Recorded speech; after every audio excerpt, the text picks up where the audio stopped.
Hey guys, this is Hashem from Pushing Film, back with another film camera review. So today I'm looking at the Canonet QL17.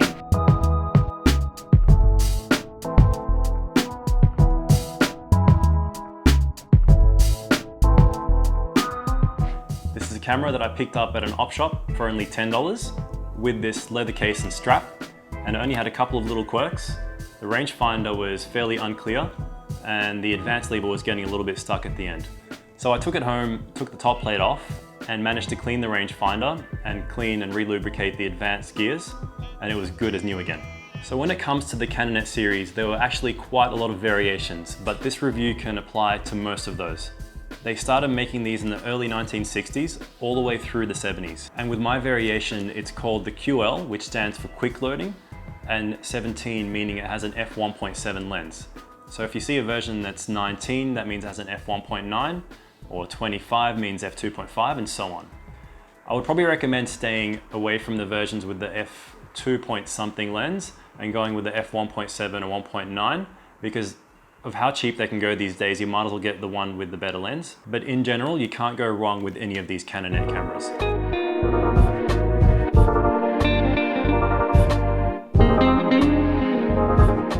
The later variations of these Canonet cameras were the G3 models. So the G3 models were fairly small compared to this one, and they added something like a battery check and not many other features. But throughout the series, there were only ever very minor changes, and all of them are very similar in usage. There were some really late variations and some of the cheaper models that have an f2.8 lens and no ability to use manual settings. And again, I would probably recommend staying away from one of those and going with the models that have shutter priority and the ability to shoot in full manual.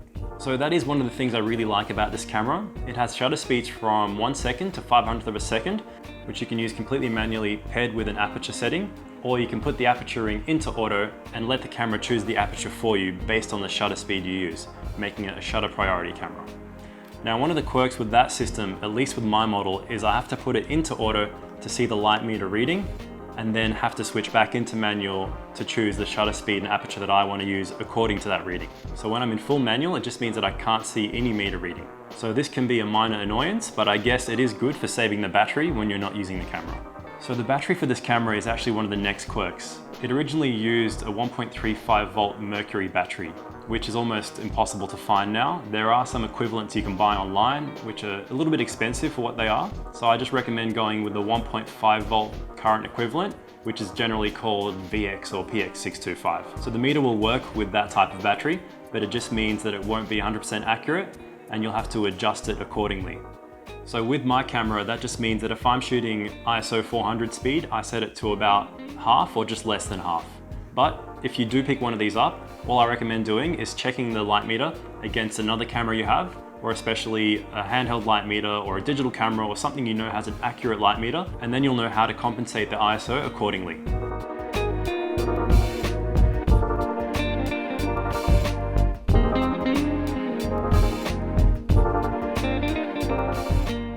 Using the dials on this camera is really nice. Everything is exactly where you can just find it without looking. And the focusing ring has a tab on it, which actually has a really short throw on the focus. So infinity to close focus is only this short distance. And the other great thing is for a cheaper rangefinder camera, looking through it is actually quite clear, especially after I gave mine a clean, which I do recommend doing if you have a lot of fogging up. And the rangefinder patch is actually not too bad. So obviously it's not as good as something like a Leica, but it is quite good for what you get. All the other operations of the camera are fairly straightforward, much like other Japanese-made film cameras of the era.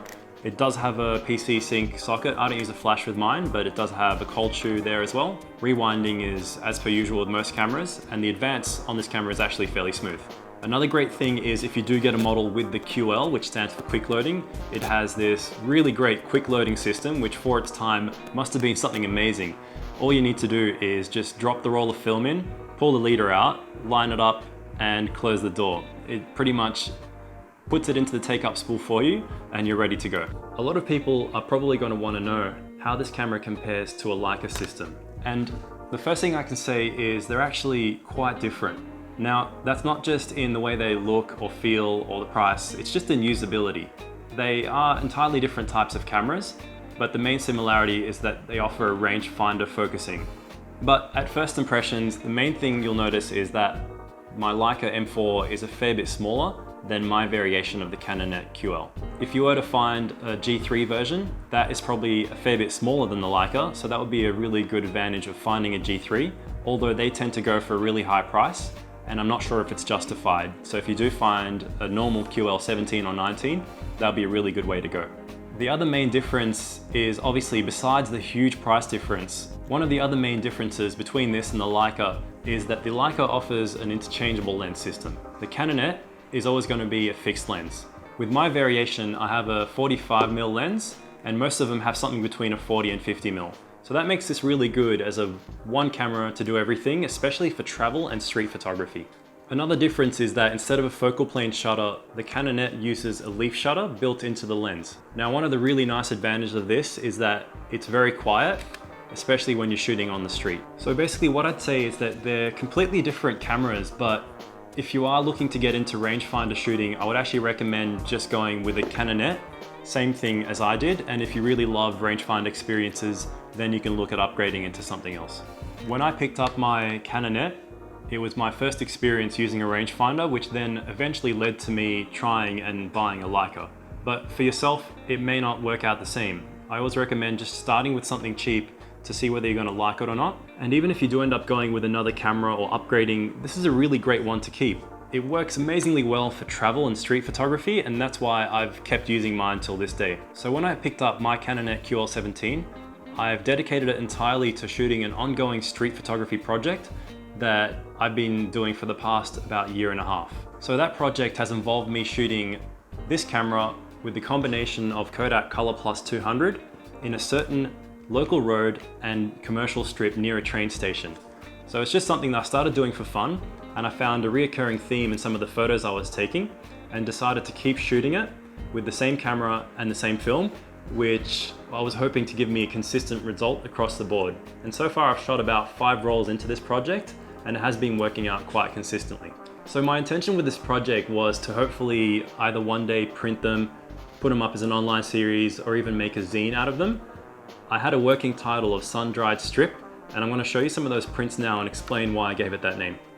So on a side note, with this project, I've been developing, scanning, and printing my photos, which I do recommend doing if you're ever working on a project. So I've been printing all my photos on these small 6x4 prints, which makes a really good way to proof the project and look at everything I've been getting so far and see how it comes together and see how I can get any cohesion out of the project. One of the main inspirations for this series was the really unique look that I found in this area. It's almost like it's stuck in a time from a few decades ago. All the shop fronts and the signage and designs and the paint and the colors in this area have a sort of an old, outdated feel to them. And the way the sun hits this strip, because it travels above the road from one side to the other, all the storefronts tend to get hit by the sun and give it this really strong sun-bleached look with warm colors and a lot of color contrast. And the fact that the Canonet QL has the 45mm lens makes it really good for this kind of closer detail works of all these little quirks and eccentric features of this strip that I've been shooting. So I thought for the next part of this review, I'm up to about shot 25 out of 36 on my current roll of Color Plus. So why don't you take a walk with me out to this strip and we'll finish this roll and show you some of the shots that I get.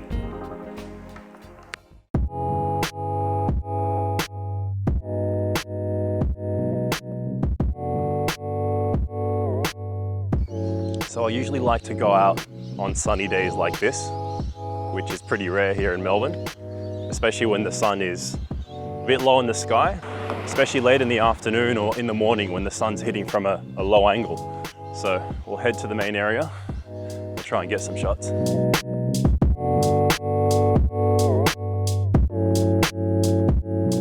One of the interesting things here is the shop fronts. A lot of them are probably over 30, 40 years old and haven't been repainted or updated for a long time.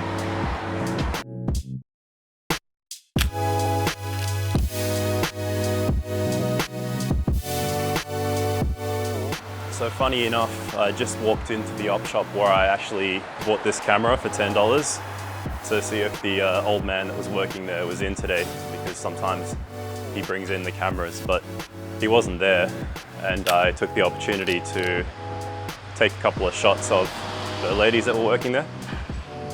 It was really bright, so I'm not sure if the shots will come out too well. Had to use a higher f-stop than I'd wanted to. That's one thing with this camera, the fact that it only goes up to 500th of a second means it's not too easy to shoot wide open or close to wide open. I've got a few shots left, so I might try and find some interesting colors and textures on some of the walls here.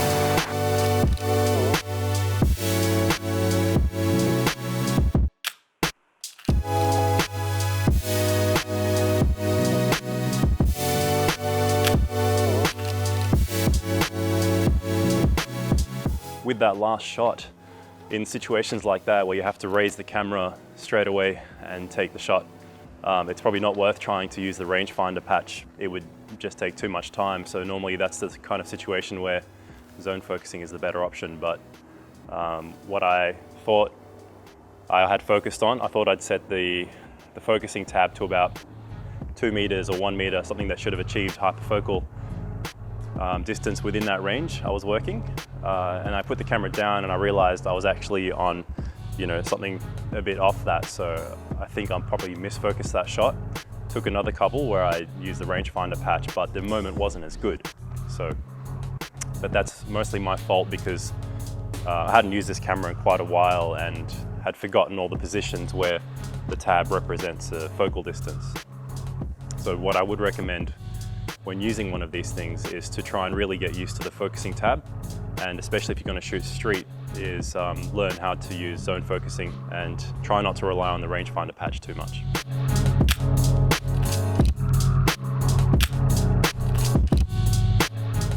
Alright, so I just finished the roll on those last couple of shots you saw.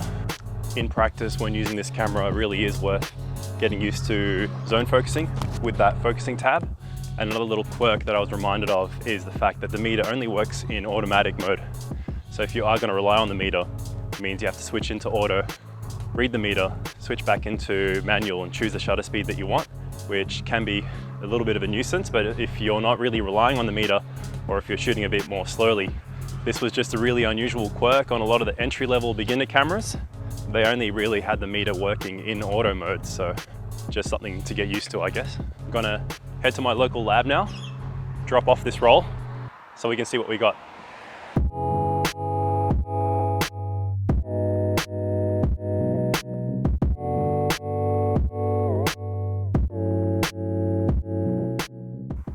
Alright guys, I hope you enjoyed looking at some of those shots taken with the Canonet QL17. I highly recommend this camera or any of the Canonet series as a really good entry point into shooting with a rangefinder or a step up from point and shoot cameras. It works really well, especially for street and travel photography. Because of the short focus throw, easy to adjust settings, great automatic metering system, and small silent operation, I think it's just a really good value for money deal. So if you ever come across one or the chance to try one, I definitely recommend going for it. So thanks for watching my review of the Canonet, and I hope to see you on the next episode of Pushing Film.